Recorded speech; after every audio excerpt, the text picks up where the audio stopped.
Hello student, welcome to J classes Meerut. My name is Ekta Bharti. आप मेरे साथ पढ़ते हैं इंजीनियरिंग मैथमेटिक्स 4 सब्जेक्ट, जो कि बीटेक सेकंड ईयर का सब्जेक्ट है।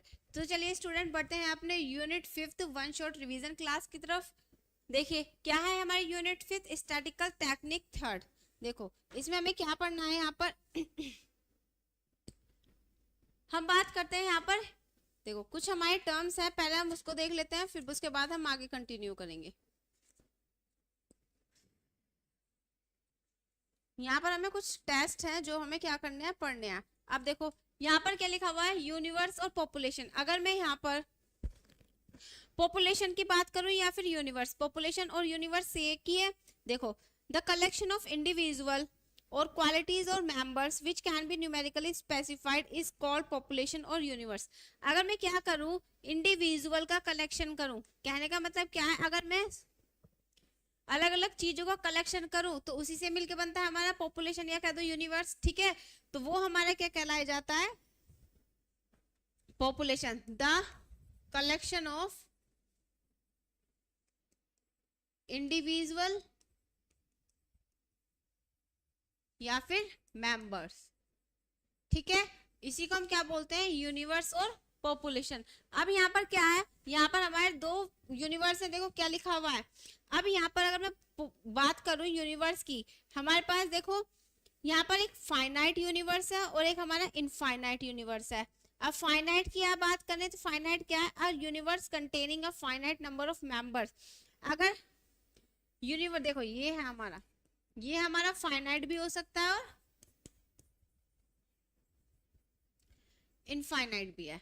ठीक है, क्या है मेरे यहाँ पर, ये फाइनाइट और इनफाइनाइट। अब फाइनाइट की बात करें, अगर नंबर ऑफ कलेक्शन हमारा कैसा फाइनाइट है तो फाइनाइट पॉपुलेशन है या फिर हमारा फाइनाइट यूनिवर्स है।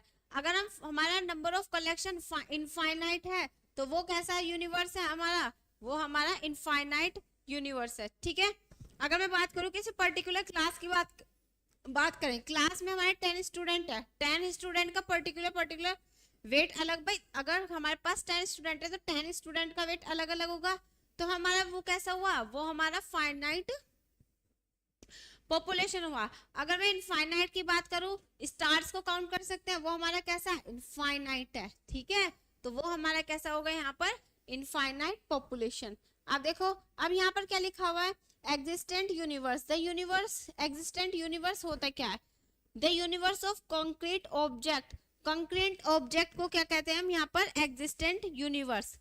नेक्स्ट है हमारे यहाँ पर हाइपोथेटिकल यूनिवर्स। अब हाइपोथेटिकल यूनिवर्स क्या है हमारे यहाँ पर, the collection of all possible ways in which a specified event can be happen is called hypothetical universe. ठीक है, अब देखो अब नेक्स्ट बात करते हैं हम यहाँ पर सैंपल की।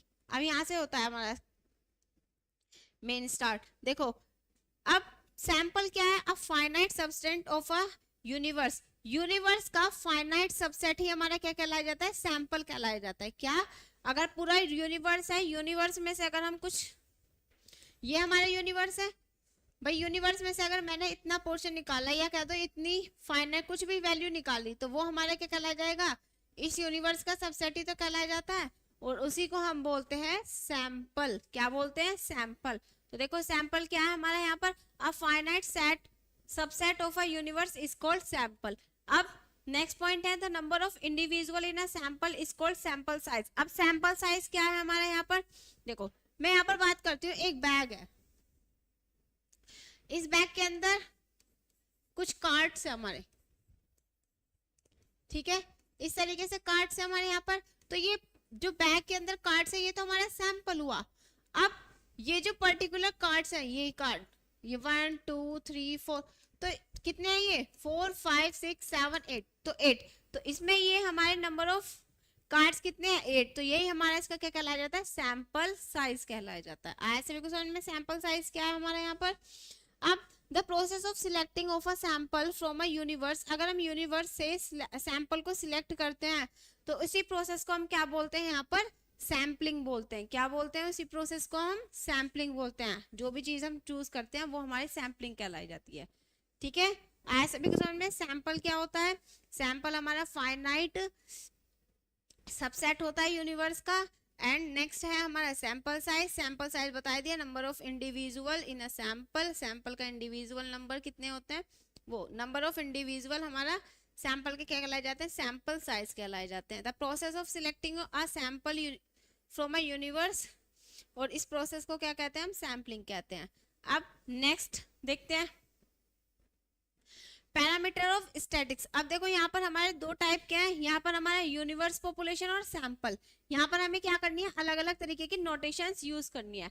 यहाँ पर देखो अगर हम यूनिवर्स पॉपुलेशन की बात करें तो यहाँ पे पॉपुलेशन मीन को म्यू से डिनोट करते हैं, पॉपुलेशन वेरिएंस को सिग्मा स्क्वायर से, पॉपुलेशन स्टैंडर्ड डेविएशन को सिग्मा से, पॉपुलेशन साइज को कैपिटल एन से, और पॉपुलेशन प्रोपोर्शन को यहाँ पर हम कैपिटल पी से डिनोट करते हैं। ठीक है, अब सैंपल की बात करें तो सैंपल मीन को हम एक्स बार से डिनोट करते हैं, वेरिएंस को एस स्क्वायर से, स्टैंडर्ड डेविएशन को एस से, सैंपल साइज को एन से, सैंपल प्रोपोर्शन को पी से। दोनों में सैंपल प्रोपोर्शन सेम है, बाकी नोटेशंस अलग अलग है। हमारे पॉपुलेशन मीन की नोटेशन अलग है और सैंपल की नोटेशंस अलग अलग हैं। ठीक है, तो ये हमारी कुछ नोटेशंस है जो आपको यहाँ पर पता होनी चाहिए। अब देखो नेक्स्ट, अब हम यहाँ पर टेस्ट की बात करते हैं। अब टेस्ट ऑफ हाइपोथेसिस, अब देखो यहाँ पे टेस्ट ऑफ हाइपोथेसिस है क्या। अब इससे पहले हम पढ़ते हैं स्टैटिस्टिकल हाइपोथेसिस।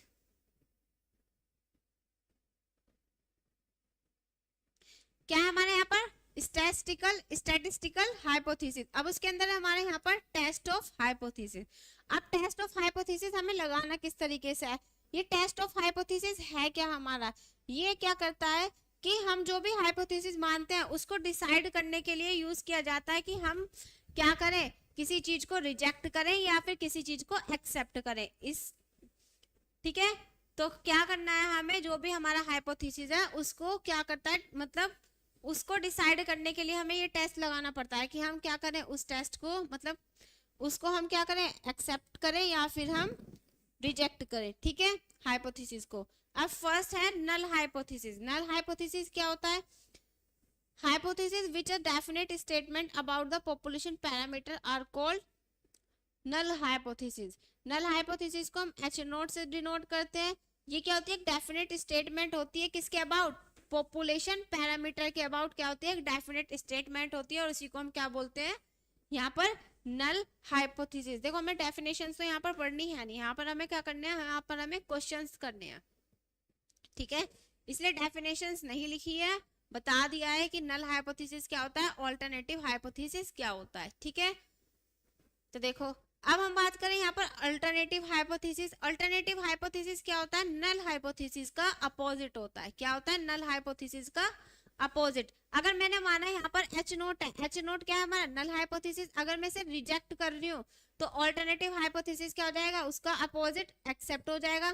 ठीक है, अगर मैं नल हाइपोथेसिस को एक्सेप्ट कर रही तो अल्टरनेटिव क्या हो जाएगा, उसका रिजेक्शन होगा।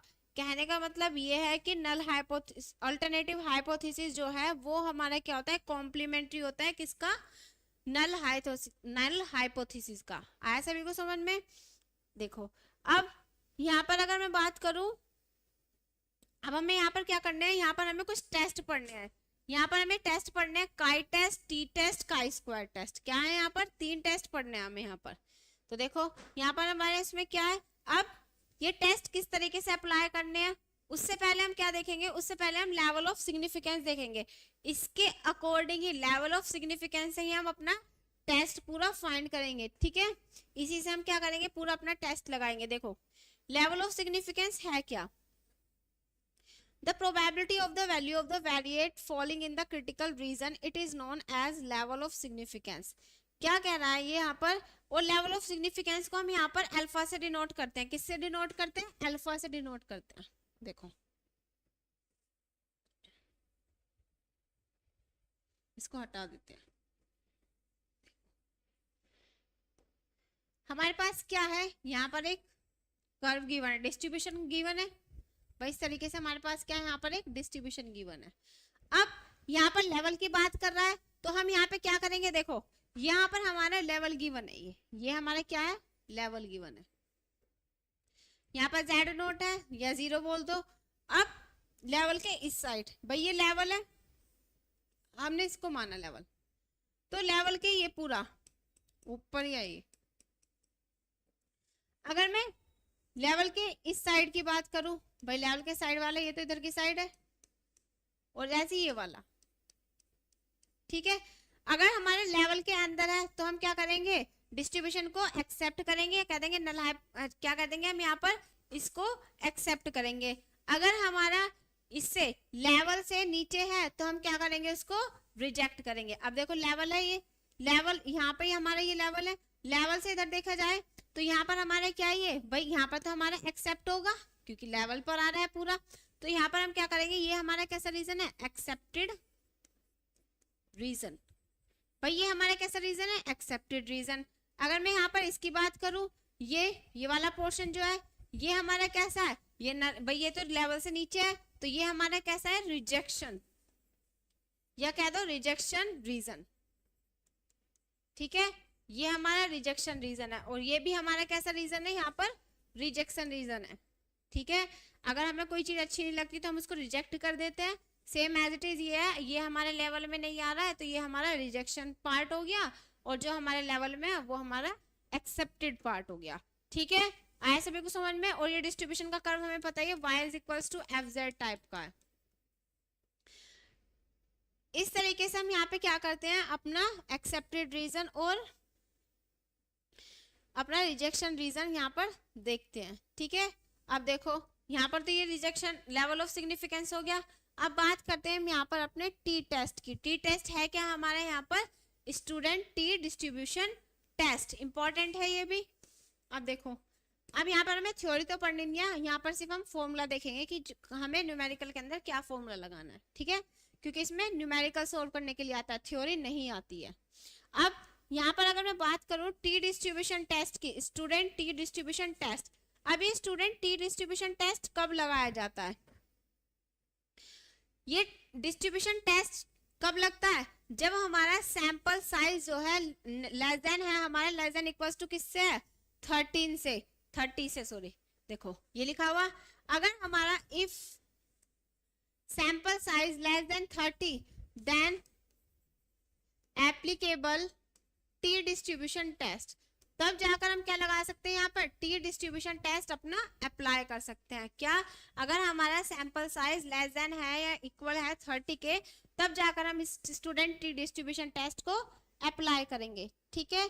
अब देखो स्टूडेंट टी डिस्ट्रीब्यूशन टेस्ट क्या है, this distribution is used only when sample size is less than equals to 30 and the population standard deviation is known as, और हमारा इसमें क्या गिवन है, पॉपुलेशन स्टैंडर्ड डेविएशन हमारा क्या होता है, गिवन होता है। पॉपुलेशन स्टैंडर्ड डेविएशन मतलब सिग्मा, ठीक है।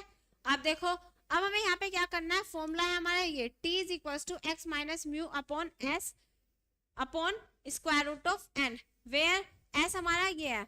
अगर हमें यहाँ पर s क्या है, यहाँ पर स्टैंडर्ड डेविएशन, देखो स्क्वायर रूट ऑफ, भाई अगर हमें यहाँ पर क्या है, स्टैंडर्ड डेविएशन गिवन नहीं है, स्टैंडर्ड डेविएशन गिवन नहीं है, तो पहले हम इस फॉर्मूले से स्टैंडर्ड डेविएशन अपना फाइंड करेंगे एंड देन उसके बाद ये फॉर्मूला लगाएंगे, ठीक है। फॉर्मूला हमारा टी डिस्ट्रीब्यूशन का ये है x minus mu upon s upon square root of n। अगर हमारे पास क्वेश्चन में स्टैंडर्ड डेविएशन गिवन नहीं होता तो हम इस फॉर्मूले से पहले स्टैंडर्ड डेविएशन निकालेंगे एंड देन उसके बाद हम अपना टी डिस्ट्रीब्यूशन टेस्ट लगाएंगे। हमने क्या किया, टी वैल्यू कैलकुलेट की, एक्स बार क्या है, मीन है, म्यू क्या है, पॉपुलेशन मीन है, और एस क्या है, स्टैंडर्ड डेविएशन, और एन क्या है हमारे यहाँ पर, सैंपल साइज, ठीक है। अब देखो इसका वर्किंग रूल देखते हैं।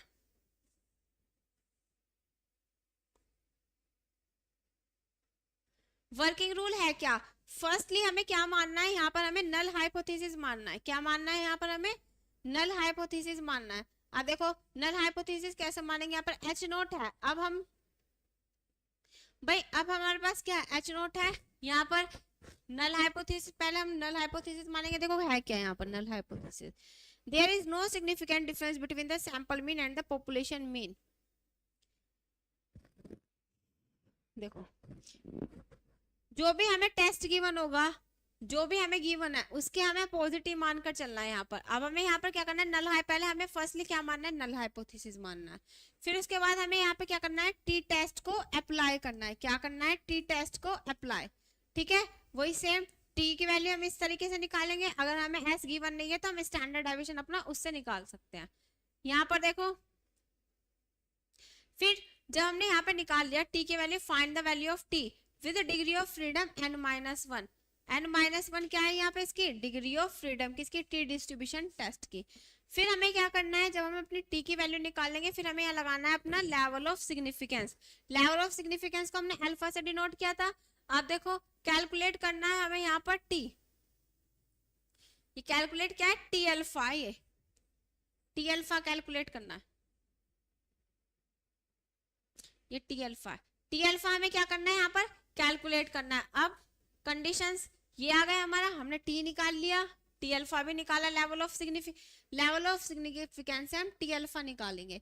टी अल्फा और जो इसका लेवल ऑफ सिग्निफिकेंस होता है 0.05 होता है। अब यहाँ पर अगर हम बात करें, ये हमारा है कंक्लूजन, लास्ट पार्ट, इसमें स्टेप्स है हमारे, कंक्लूजन है। अगर हमारा मोड टी लेस देन है टी अल्फा के तो नल हाइपोथेसिस कैसा, एक्सेप्टेड है, कैसा है, एक्सेप्टेड। अगर मोड टी ग्रेटर है टी अल्फा के तो हमारा नल हाइपोथेसिस क्या है, रिजेक्टेड है। इस तरीके से हम यहाँ पे क्या करते हैं, अपना टी डिस्ट्रीब्यूशन टेस्ट अप्लाई करते हैं। देखो ये तो था हमारा मेथड। अगर देखो यहाँ पर हमारा नल हाइपोथेसिस एक्सेप्टेड है तो इसका मतलब क्या है कि there is no significant difference between sample mean and population mean. अगर हमारा एच नॉट क्या है, एक्सेप्टेड है, तो सिग्निफिकेंट डिफरेंस नहीं है पॉपुलेशन मीन और सैंपल मीन के बीच में, ठीक है। There is no significant difference between population mean and sample mean. अब नेक्स्ट बात करते हैं, अगर हमारे यहाँ पर नल हाइपोथेसिस रिजेक्टेड है तो इसके बीच में क्या है, फिर हम मान सकते हैं कि इसके बीच में हमारा सिग्निफिकेंट डिफरेंस है। आया सभी को समझ में। अगर हमारा H naught null hypothesis accepted है तो there is no significant difference between null hypothesis and null hypothesis करें, there is no significant difference between population mean and sample mean. अगर if H naught is rejected तो then there is significant difference between sample mean and population mean. ये है हमारा इसका method. अब बढ़ते हैं अपने क्वेश्चन की तरफ। क्वेश्चन से समझ में आएगा किस तरीके से क्या यूज करना है। क्वेश्चन देखो क्या कह रहा है, the 9 items of a sample have the following values. हमारे पास क्या एक सैंपल है और जिसके अंदर 9 आइटम्स हैं, ठीक है। और किस तरीके से उनकी वैल्यू गिवन है 45, 47, 50, 52, 48, 47, 49, 53, 51। फिर आगे क्या कह रहा है, does the mean of these value differ significantly from the assumed mean is 47.5। हमारे पास क्या है, यहाँ पर पूछ रहा है कि मीन निकालना हमें, जिसमें हमें एज्यूम्ड मीन गिवन है 47.5। एज्यूम्ड मीन मतलब हाइपोथेटिकल पॉपुलेशन मीन, ठीक है। अब देखो यहाँ पर हमें क्या पूछ रहा है, यहाँ पर हमें मीन निकालना है, मतलब सैंपल मीन निकालना है। अब देखो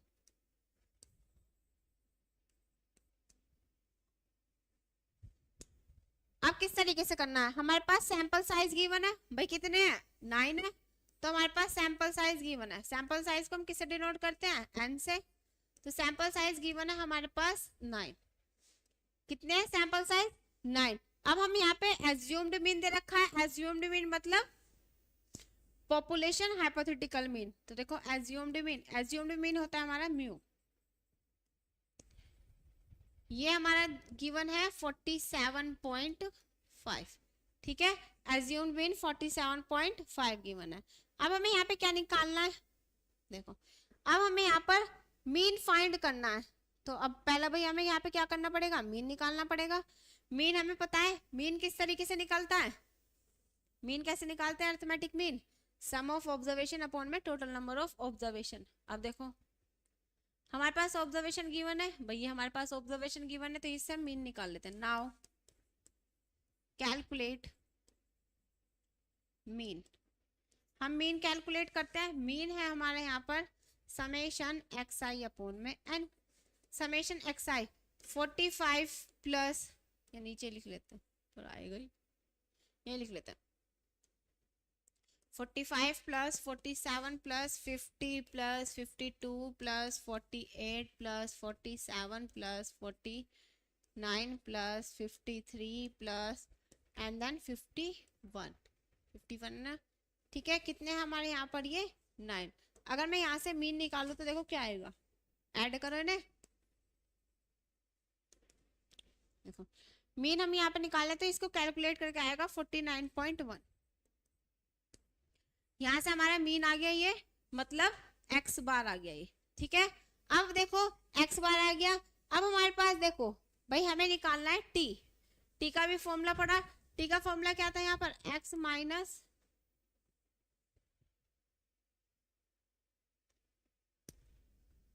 क्या फॉर्मूला है, x minus mu upon s upon square root of n. भाई ये फॉर्मूला है हमारा यहाँ पर, ठीक है। अब देखो यहाँ पर हमारे पास म्यू भी निकल गया, पॉपुलेशन मीन भी निकल गया। अब हमारे पास यहाँ पर क्या नहीं है गिवन, यहाँ पर हमारे पास स्टैंडर्ड डेविएशन तो है नहीं, स्टैंडर्ड डेविएशन तो गिवन नहीं है, तो हमें यहाँ पे क्या करना पड़ेगा, स्टैंडर्ड डेविएशन लगाना मतलब निकालना पड़ेगा। हेयर स्टैंडर्ड डेविएशन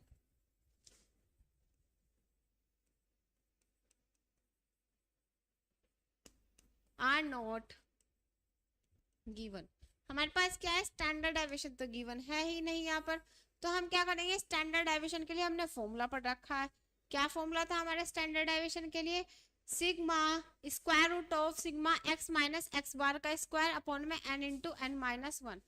तो देखो अब हमें पहले यहाँ पर एक्स माइनस एक्स बार का होल स्क्वायर निकालना पड़ेगा, मतलब हमें टेबल बनानी है। तो हम देखो टेबल बना लेते हैं। स्टैंडर्ड डेविएशन का फॉर्मूला लिख दे, summation square root of x minus x bar का होल स्क्वायर अपॉन में n into n minus one. भाई ये फॉर्मूला है। तो पहले हम यहाँ टेबल बनाते हैं। यहाँ पे एक्स, यहाँ पे एक्स बार निकालेंगे, फिर एक्स माइनस एक्स बार का डिफरेंस निकाल लेंगे, फिर एक्स माइनस एक्स बार का होल स्क्वायर। भाई निकाल सकते हैं इस तरीके से, ठीक है। अब देखो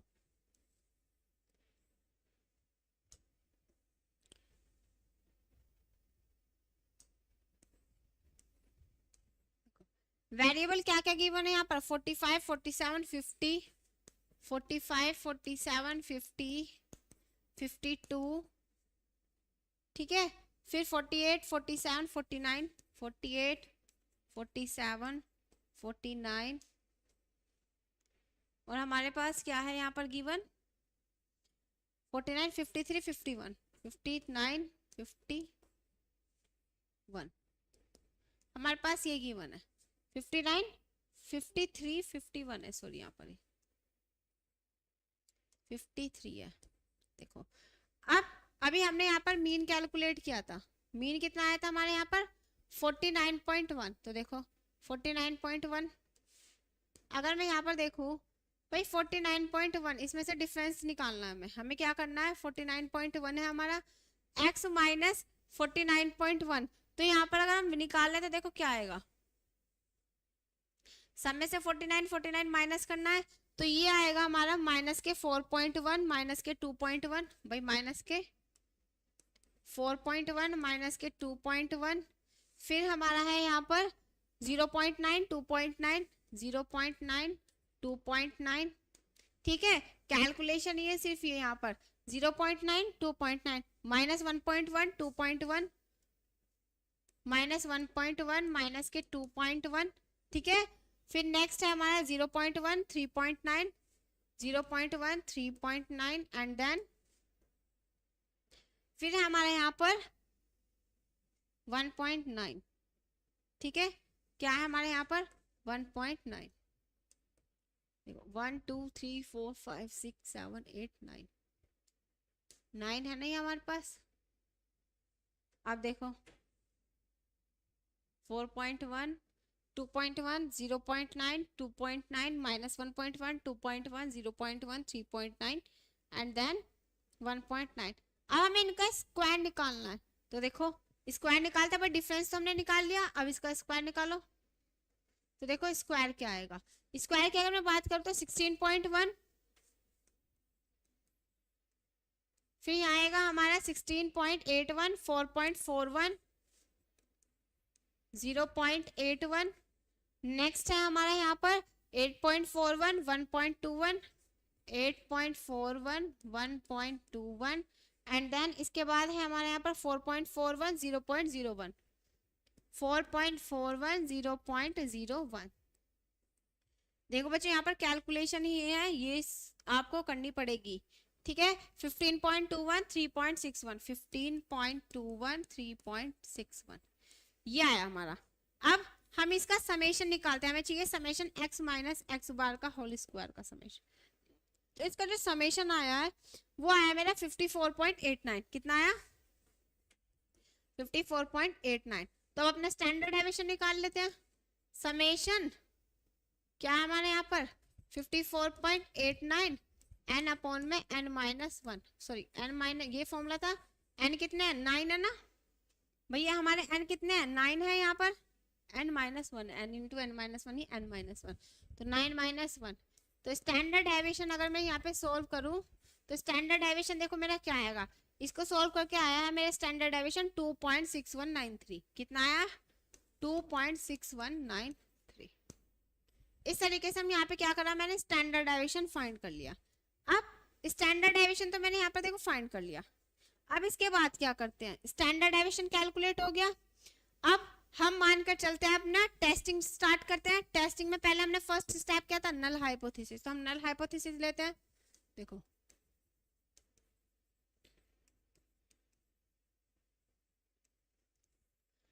अब नल हाइपोथेसिस में किस तरीके से लेंगे, अब यहाँ पर देखो एच नोट, एच नोट क्या है हमारे यहाँ पर? Mu naught. तो H naught is equal to mu naught कितना है हमारे यहाँ पर? 4.75 है भाई। म्यू नोट हमारे क्या था? 4.75। देखो क्वेश्चन में गिवन था 47.5 है, ठीक है। देखो तो यहाँ पर हम लिख देते हैं 47.5, यहाँ पर ये 47.5 है, ठीक है। ये हमारे क्या है? Null hypothesis given. अब यहाँ पे क्या मान के चलते हैं हम कि एज्यूम्ड मीन और पॉपुलेशन मीन के बीच में क्या है? कोई भी सिग्निफिकेंट डिफरेंस नहीं है। तो देखो there is no significant difference between sample mean and assumed mean. हमने क्या मानना है यहाँ पर कि यहाँ पर हमारे there is no significant difference between assumed mean, assumed mean और सैंपल मीन के बीच में कोई डिफरेंस, सिग्निफिकेंट डिफरेंस नहीं है। ये था हमारा फर्स्ट स्टेप नल हाइपोथेसिस का, ठीक। अब देखो ये तो हमारा नल हाइपोथेसिस का स्टेप है क्या कि एच नोट हमारा कितना है? 47.5। हम मानकर चले यहाँ पर कि हमारा क्या है? एज्यूम्ड मीन और सैंपल मीन के बीच कोई डिफरेंस नहीं है। अब हम लेकर चलते हैं यहाँ पर इसका अपोजिट, अल्टरनेटिव हाइपोथेसिस। अब अल्टरनेटिव हाइपोथेसिस क्या है यहाँ पर? अगर यहाँ पर हम अल्टरनेटिव हाइपोथेसिस की बात करें तो देखो अब अल्टरनेटिव हाइपोथेसिस में क्या होगा? अल्टरनेटिव हाइपोथेसिस हमारा क्या होता है? कॉम्प्लीमेंट्री होता है किसका? नल हाइपोथेसिस का। भाई यहाँ पर मान के चले कि इसमें कोई भी सिग्निफिकेंट डिफरेंस नहीं है, तो इसका अपोजिट लेकर चलना है। ऑल्टरनेटिव में क्या लेकर चलेंगे कि there is a significant difference between sample mean and assumed mean. तो देखो क्या आएगा यहाँ पर? H1, भाई H1 से डिनोट करते हैं, तो mu does not equals to 47.5। अब हमारा म्यू 47.5 के इक्वल नहीं है, तो then there is significant difference between sample mean and assumed mean।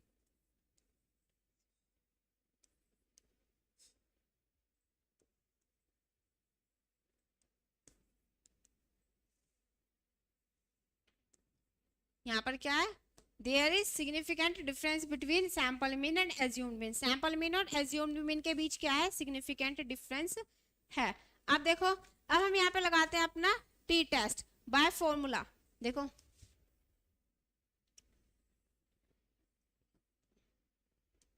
Bye formula of T test. अब टी टेस्ट का फॉर्मूला क्या था हमारे यहाँ पर? T is equals to x minus mu upon s upon square root of n। ये था हमारे यहाँ पर x बार यहाँ पर ये एक्स बार था, x bar minus mu upon s upon square root of n, value put करते हैं। एक्स बार की वैल्यू क्या थी हमारी यहाँ पर, एक्स बार की वैल्यू है 49.1 और स्टैंडर्ड डेविएशन की वैल्यू है 2.61, पहले लिखते हैं 49.1।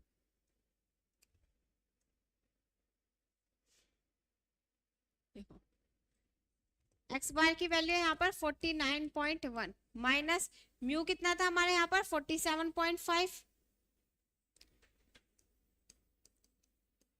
अपॉन एस की वैल्यू कितनी है हमारे यहाँ पर 2.6193, 2.6193। अब देखो स्क्वायर रूट ऑफ, यहाँ पर कितने हैं हमारे, यहाँ पर सैंपल साइज कितने थे यहाँ पर हमारे 9, तो यहाँ पर हम लेकर चलेंगे 9। अब इसको कैलकुलेट करते हैं, देखो क्या आएगा। अगर हम यहाँ से t की वैल्यू कैलकुलेट करें तो t की वैल्यू आएगी यहाँ पर हमारी 1.8327, क्या आएगी यहाँ पर हमारी 1.8327। इसको कैलकुलेट करके आया t इज इक्वल्स टू 1.8327। अब देखो अब हमें यहाँ पर क्या निकालना है, अब हमें यहाँ पर अपना लेवल ऑफ सिग्निफिकेंस चेक करना है।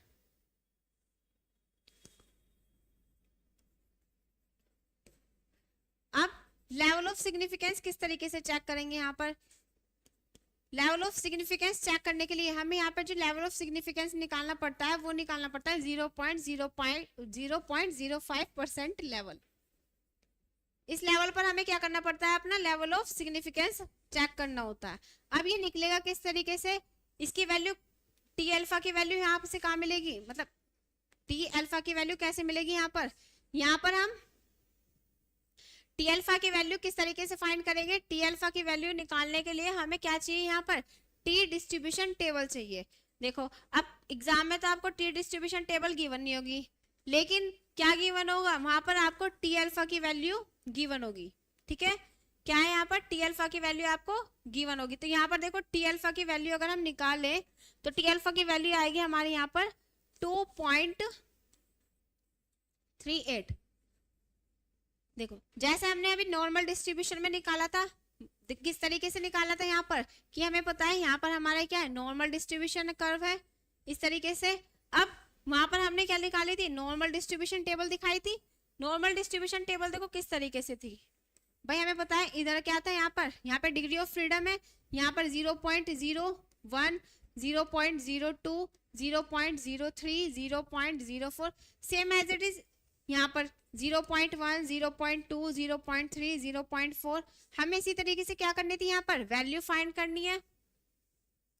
तो यहाँ पर भी हमें क्या करना है, इसी तरीके से यहाँ पर टेबल निकालनी है अपनी। देखो यहाँ पर हमारे पास क्या होंगी, वैल्यूज गिवन होंगी, जैसे हमने नॉर्मल डिस्ट्रीब्यूशन कर्व से निकाली थी सेम एज इट इज हमें क्या करनी है, टी डिस्ट्रीब्यूशन टेबल में भी हमें अपनी वैल्यू फाइंड करनी है। देखो अब यहाँ पर टी अल्फा की वैल्यू क्या आ गई हमारी, यहाँ पर 2.38, क्या है हमारी यहाँ पर 2.38। अब यहाँ पर टी अल्फा की वैल्यू निकाल ली, अब हम आते हैं अपने कंक्लूजन पर। नेक्स्ट स्टेप क्या था हमारा, कंक्लूजन। कंक्लूजन क्या था कि mode T less than T alpha है तो नल हाइपोथेसिस कैसा, एक्सेप्टेड है, और ग्रेटर देन है तो नल हाइपोथेसिस रिजेक्टेड है। तो देखो यहाँ पर टी की वैल्यू क्या आ रही है हमारी, टी की वैल्यू है हमारी यहाँ पर, देखो कंक्लूजन,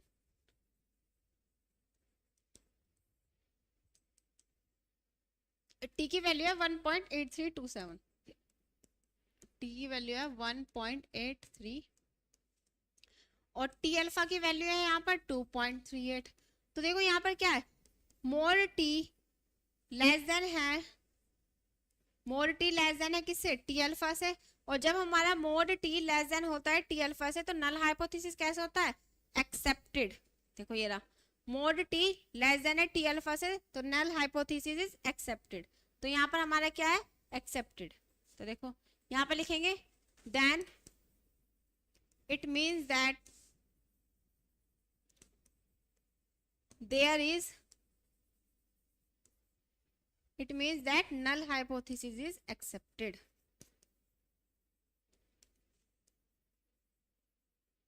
इज एक्सेप्टेड।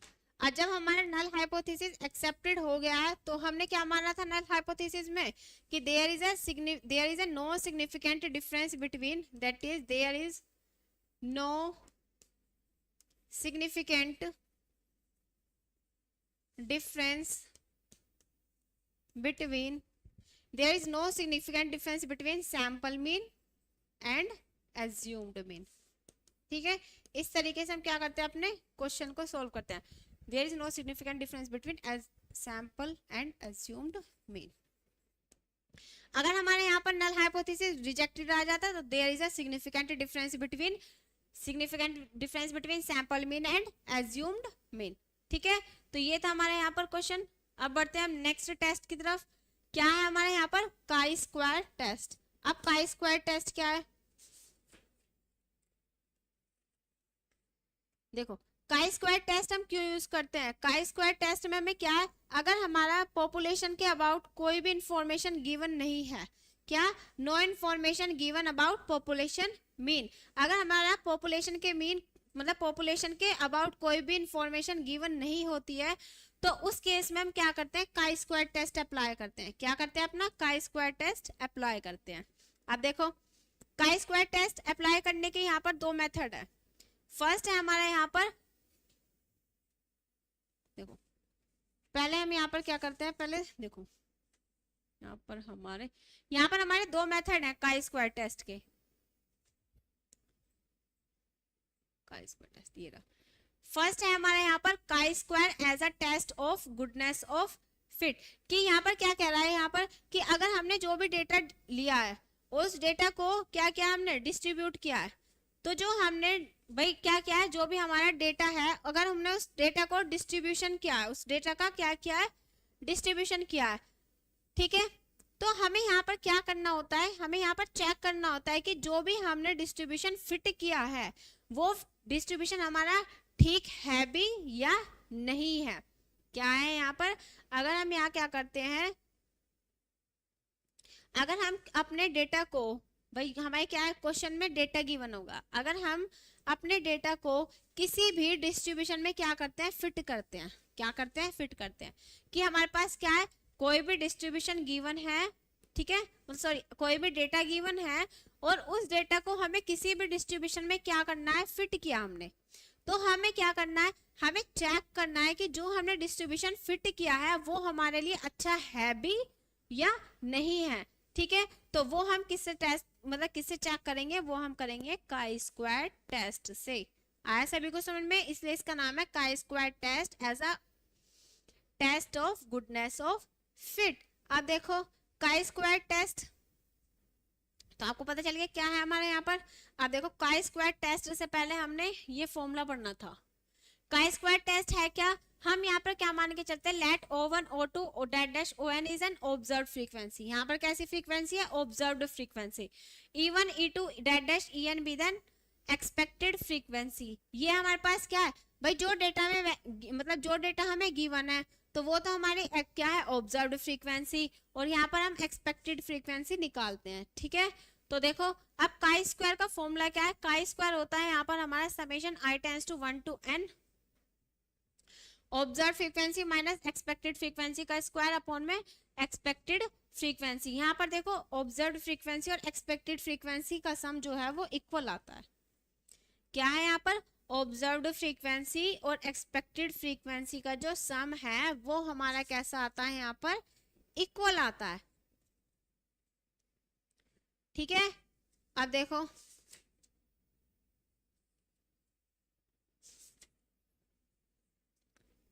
यहाँ पर क्या है, हमारा ऑब्जर्व्ड फ्रीक्वेंसी का सम और एक्सपेक्टेड फ्रीक्वेंसी का सम इक्वल आता है, और इसी को हम बोलते हैं कैपिटल N। और जो इसकी डिग्री ऑफ फ्रीडम होती है वो होती है यहाँ पर हमारी n-1। ये लिखिए डिग्री ऑफ फ्रीडम n-1। ठीक है, अब यहाँ पर सिर्फ कंडीशन क्या है, यहाँ पर देखो कंडीशन है हमारी first n greater than equals to 50 होना चाहिए। कहने का मतलब क्या है, यहाँ पर हमारा सैंपल साइज हमारा कैसा होना चाहिए, ग्रेटर देन इक्वल्स टू 50 होना चाहिए। ठीक है, सेकंड क्या है हमारे यहाँ पर, एक्सपेक्टेड वैल्यू लेस देन 5। क्या है, ये हमारी EI जो है ये 5 से छोटी नहीं होनी चाहिए, शुड नॉट बी, ठीक है। थर्ड, काई स्क्वायर डिपेंड होना चाहिए degree of freedom. Chi square जो है डिपेंड करता है किस पर, डिग्री ऑफ फ्रीडम पर, और हमें पता है ऑब्जर्व फ्रीक्वेंसी और एक्सपेक्टेड फ्रीक्वेंसी का सम 1 आता है, सॉरी इक्वल होती हैं दोनों। अब देखो chi square test as a goodness of fit, ये बता दिया। इसका वर्किंग रूल देख लेते हैं, सेम एज इट इज। पहले हमें नल हाइपोथेसिस माननी है, नल हाइपोथेसिस से हम ऑल्टरनेटिव हाइपोथेसिस मान लेंगे। सेकंड है हमारा काई स्क्वायर का जो फॉर्मूला लगाना है, ये फॉर्मूला है हमारा, अभी पढ़ा है हमने फॉर्मूला। फिर सेम हमें क्या करना है भाई, यहाँ से हमारी काई स्क्वायर की वैल्यू आ जाएगी, हमें चाहिए फिर काई स्क्वायर 0.05 की वैल्यू, मतलब लेवल ऑफ सिग्निफिकेंस हम 0.05 पे निकाल लेंगे, डिग्री ऑफ फ्रीडम n-1। फिर हम कंक्लूजन देखेंगे, सेम वही है कंक्लूजन कि अगर हमारा लेस देन है 0.05 से तो एक्सेप्टेड रीजन है, अगर ग्रेटर है तो रिजेक्टेड रीजन है, ठीक है। इस तरीके से हम इसमें क्या करेंगे, अपना टेस्ट लगाएंगे। अब देखो क्वेश्चन, ये हमारा क्या है, क्वेश्चन की बना है, देख लो क्वेश्चन में क्या कह रहा है ये।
देखो बच्चों, यहाँ पर क्या था, देखो वॉइस नहीं आ रही थी यहाँ पर देखते हैं, ये शायद लास्ट के उसमें हमारी वॉइस चली गई थी। यहाँ पर देखते हैं, देखो क्या था, इसको एक बार देख लेते हैं फिर से।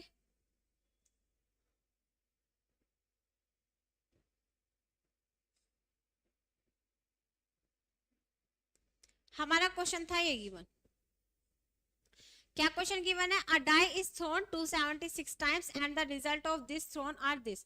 ये क्या है हमारे पास, एक डाइस को 276 बार क्या किया गया, थ्रो किया गया है, मतलब उछाला गया है, तो इसके नंबर ऑफ अपीयरेंस इतने आई है। 1 हमारा 40 टाइम्स आया, 2 हमारा इतने टाइम, 3 4 5 6 इतने इतने टाइम आया।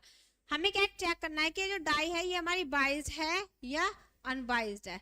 तो हम यहाँ पर क्या लेकर चलेंगे, नल हाइपोथेसिस पहले मान के चलते हैं। यहाँ पे पूछा है डाइस बाइज्ड है अनबाइज्ड है, तो हम मान के चले कि लेट डाइस हमारी कैसी है, अनबाइज्ड है। अनबाइज्ड है तो हमें फॉर्मूला यूज करना पड़ेगा, ये बताया था कि अगर क्वेश्चन में जो हमारा फ्रीक्वेंसी गिवन होती है वो ऑब्जर्व्ड फ्रीक्वेंसी गिवन होती है, एक्सपेक्टेड फ्रीक्वेंसी हमें फाइंड करनी होती है।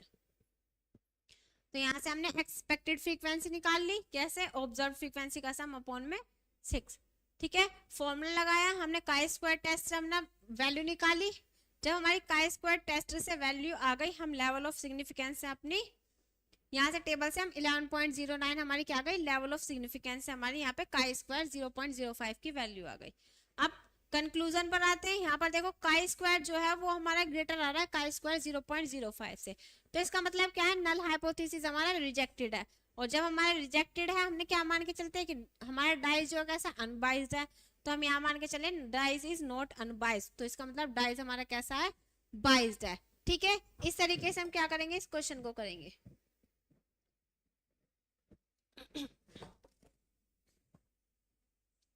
अब नेक्स्ट देखो, type second, chi square test as a test of independence. अब हम यहाँ पर दूसरा मेथड पढ़ेंगे इसका, टाइप्स अगर हमारा इंडिपेंडेंट है तो किस तरीके से, देखो अब यहाँ पर कैसे है, गिवन दैट हमारे पास 2 एट्रीब्यूट्स गिवन होंगे, क्या है हमारे पास यहाँ पर 2 एट्रीब्यूट्स गिवन होंगे, ठीक, विद क्लास साइज के। अब एक को हमने आर माना और एक की क्लास साइज को हमने एस माना। देखो यहाँ पे देखो क्या किया है, ए बी को डिवाइड किया है हमने सब क्लासेस में। ए की क्लास हमारी A1 A2 A dash AR और बी की हमारी B1 B2 dash dash BS, ठीक है। अब देखो अगर हम यहाँ पे देखें, बताया था फ्रीक्वेंसी सेम ही होगी, तो अगर हम AI की निकालें और BJ की निकालें तो उनकी इक्वल आएगी। तो अब देखो working rule same as it is working rule है, बस यहाँ पे हमारा वो सॉरी यहाँ पर हमारे एक्सपेक्टेड फ्रीक्वेंसी निकालने का मेथड अलग है सिर्फ। देखो पहले क्या करना है, नल हाइपोथेसिस देखना है, फिर उसके बाद हमें क्या करनी है, ड्रॉ करनी है कॉन्टिजेंसी टेबल। अब कॉन्टिजेंसी टेबल होती क्या है वो बता दूंगी आपको, फिर देखो पहले मेथड देख लेते हैं। अब कॉन्टिजेंसी टेबल किस तरीके से निकलती है, उसके लिए फॉर्मूला एक्सपेक्टेड फ्रीक्वेंसी क्या है, row total into column total upon में ग्रैंड टोटल। इसको छोड़ देते हैं, अभी बता देंगे कॉन्टिजेंसी टेबल किस तरीके से फाइंड होती है, पहले हम मेथड देख लेते हैं। फिर इसके बाद काई स्क्वायर टेस्ट लगाना है सेम वही फॉर्मूले से, फिर हमें यहाँ पर अपना सेम मेथड है वही, काई स्क्वायर ग्रेटर देन है तो हमारा क्या है, रिजेक्टेड है। अगर हमारा काई स्क्वायर लेस देन है काई स्क्वायर 0.05 से, तो हमारा यहाँ पर कैसा टेस्ट है, यहाँ पर हमारा एक्सेप्टेड है, ठीक है। तो देखो अब हम यहाँ पे बात करते हैं कॉन्टिजेंसी टेबल की। अब कॉन्टिजेंसी टेबल निकलती किस तरीके से है, देखो ये हमारे पास एक टेबल गिवन है 4 5 6 3, ठीक है। इसकी हमें कॉन्टिजेंसी टेबल बनानी है, क्या बनानी है, कॉन्टिजेंसी टेबल बनानी है। अब देखो ये हमारे पास, अगर मैं यहाँ की इसकी ऑब्जर्व्ड फ्रीक्वेंसी बनाऊं, भाई हमारे पास ऑब्जर्व्ड फ्रीक्वेंसी गिवन होती है, तो अगर देखो यहाँ पे लिखा हुआ है 4 5 6 3, ठीक है।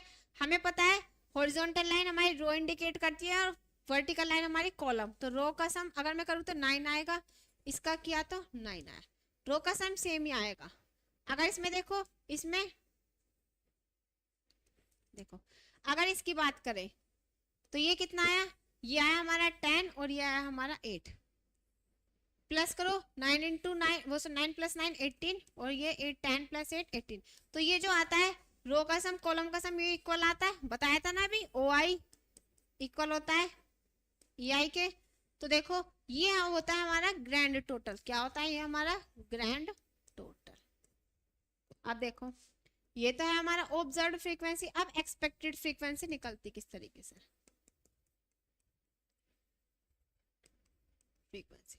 अगर मैं यहाँ पर एक्सपेक्टेड फ्रीक्वेंसी की बात करूं तो कैसे निकलती है, देखो। अब इसके लिए हमने ये वाला फॉर्मूला पढ़ा,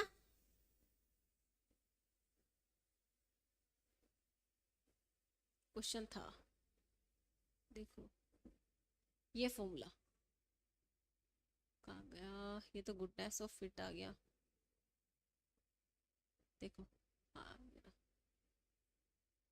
देखो ये फॉर्मूला पढ़ा था ना हमने,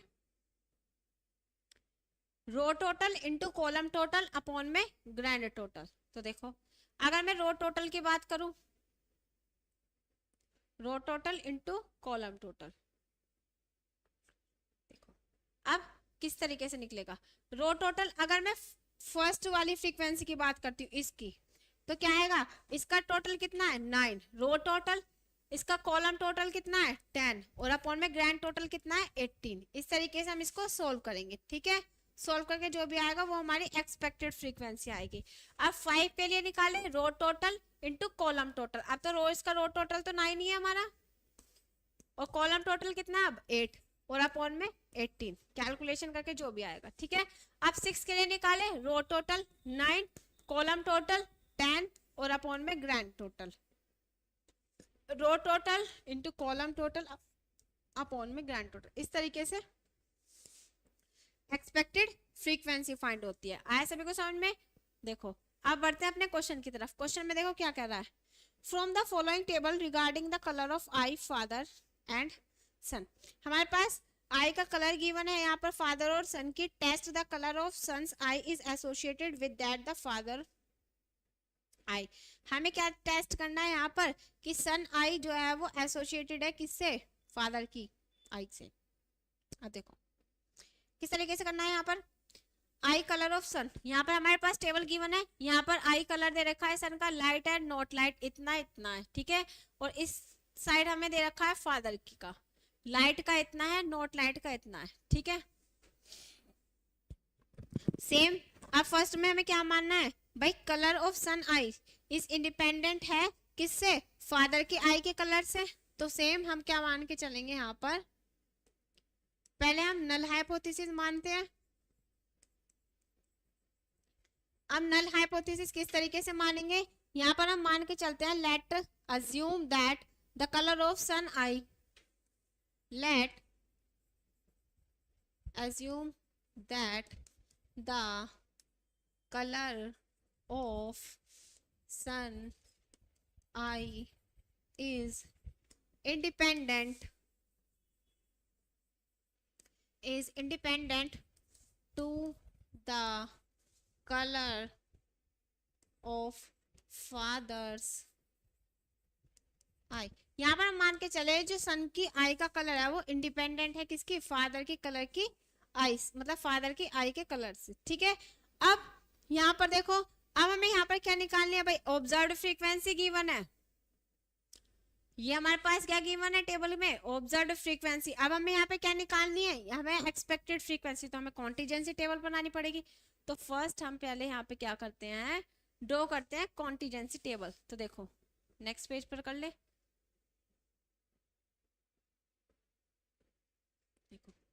second step draw contingency table.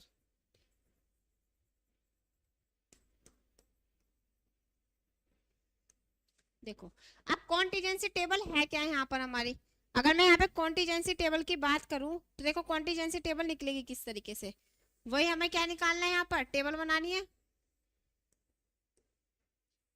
देखो भाई ऑब्जर्व्ड तो है हमारे पास गिवन, यहाँ पे मैं कॉन्टिजेंसी बना लेती हूँ सिर्फ। अगर मैं यहाँ पर रो का सम करूं तो कितना आएगा, इसका सम करूं तो 522 और इसका किया तो 378, यह है हमारा। अब इसका देखो ग्रैंड टोटल करो तो ये 378 है, 900 आएगा, ठीक है। अब ऐसे हम इसका सम करें क्या आएगा, देखो या 619। अब इसका सम क्या 182 81। देखो इसका सम करोगे तो ये भी हमारा 900 ही आएगा। हमें पता है रो का सम कॉलम का सम इक्वल आता है, तो ये इक्वल आ गया। अब हमें अपनी कॉन्टीजेंसी टेबल बनानी है इसके लिए, तो रो सम 52 इंटू 619 और अपॉन में 900 क्या है 52 522 इंटू, भाई यही था ना रो सम कॉलम सम, तो 522 इंटू 619 619 और अपॉन में 900। तो देखेंगे यहाँ पर क्या आएगा। फिर नेक्स्ट हमारा क्या है 51, भाई इसके लिए निकालना है तो कॉलम सम अपॉन में रो सम 5022 इंटू 522 इंटू 281 522 इंटू 281 और अपॉन में 900। इसके लिए देख लेंगे। फिर नेक्स्ट हमें देखना है इसके लिए, तो देखो 378 619 378 619 अपॉन में 900 या। और नेक्स्ट है हमारा यहाँ पर 378 281 378 281 अपॉन में 900। देखो अब यहाँ पर हम फ्रीक्वेंसी निकाल लेते हैं। अगर मैं इसको कैलकुलेट करूँ तो ये आएगा 359.02 359.02। सेकंड को कैलकुलेट करते हैं 162.98 162.98। थर्ड को कैलकुलेट किया 259.98 259.98 यह है हमारा। उसको कैलकुलेट किया 118.02 118.02 यह है हमारा। अब हमें यहाँ पर क्या निकालना है, अब हमें अपना काई स्क्वायर निकालना है। काई स्क्वायर के लिए हम फॉर्मूला लगा देते हैं। देखो काई स्क्वायर के लिए फॉर्मूला था, देखो क्या फॉर्मूला था,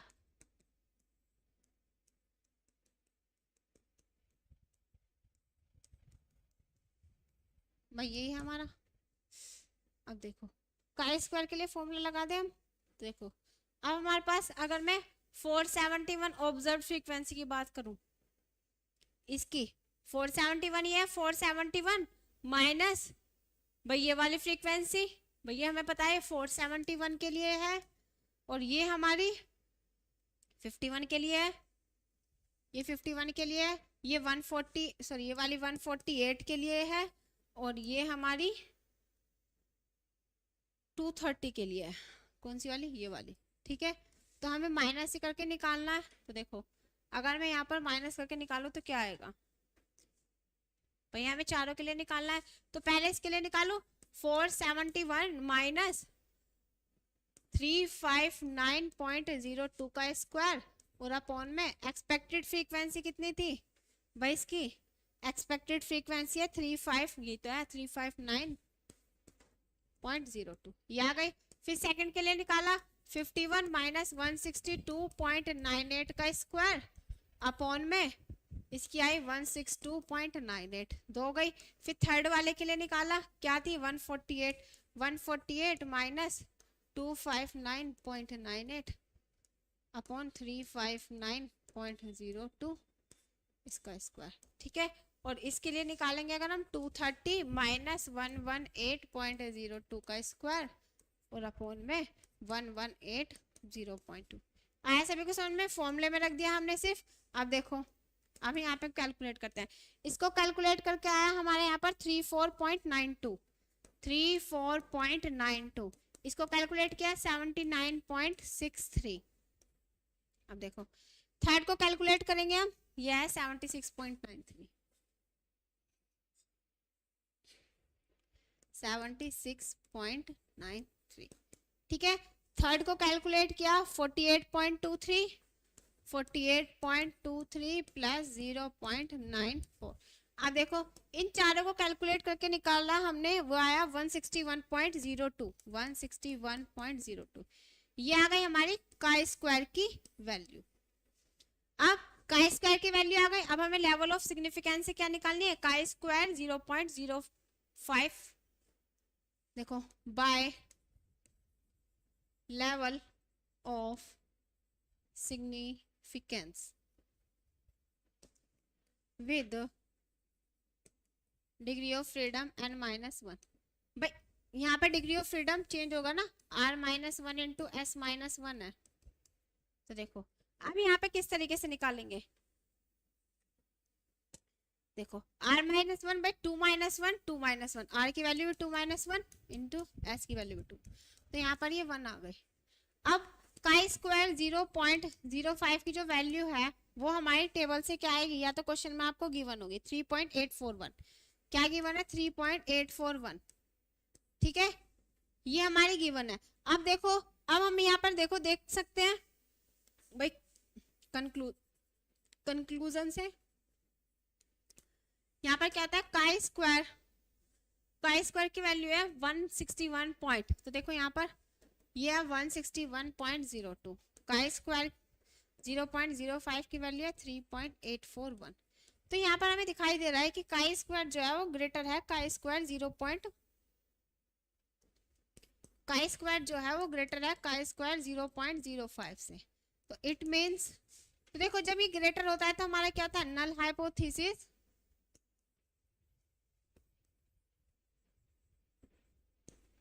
क्या होता है, देखो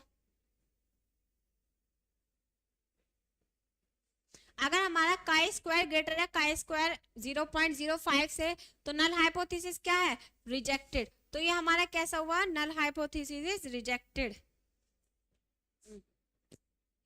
तो it means null hypothesis is rejected. और जब हमारा रिजेक्टेड है तो इसका हम क्या मान के चले थे कि यहाँ पर हमारी सन की आई का कलर इंडिपेंडेंट है किससे, फादर की आई के कलर से, तो यहाँ पर हम मान के चले थे ये, तो अब हम रिजेक्टेड है, इसका अपोजिट है, तो that is father son's eye colour is dependent on father's eye color। आए सभी को समझ में, देखो यहाँ पर हमें लेवल ऑफ, यहाँ पर हमें ये हो गया हमारा, यहाँ पर खत्म होता है, यहाँ पर लेवल ऑफ सिग्निफिकेंस टेबल हमारे पास एग्जाम में प्रोवाइड नहीं कराते, वहां पर आपको क्वेश्चन अगर आता है तो क्वेश्चन में आपको गिवन होगी, जैसे मैंने नॉर्मल डिस्ट्रीब्यूशन टेबल कर में बताई थी कल, उसी तरीके से हमारा सेम भाई नॉर्मल डिस्ट्रीब्यूशन कराया था हमने यूनिट 4 में, सेम एज इट इज हमारा क्या है, इसी तरीके से हमें इसमें टेबल को डिफाइन करनी है, अब वहां पे तो प्रोवाइड कराएंगे नहीं, आपको क्वेश्चन में गिवन होगी, ठीक है। तो यहाँ पर क्या करते हैं, इस क्वेश्चन के साथ हमारा क्या होता है, ये यूनिट भी हमारी यहाँ पर कंप्लीट होती है, ठीक है। Thank you.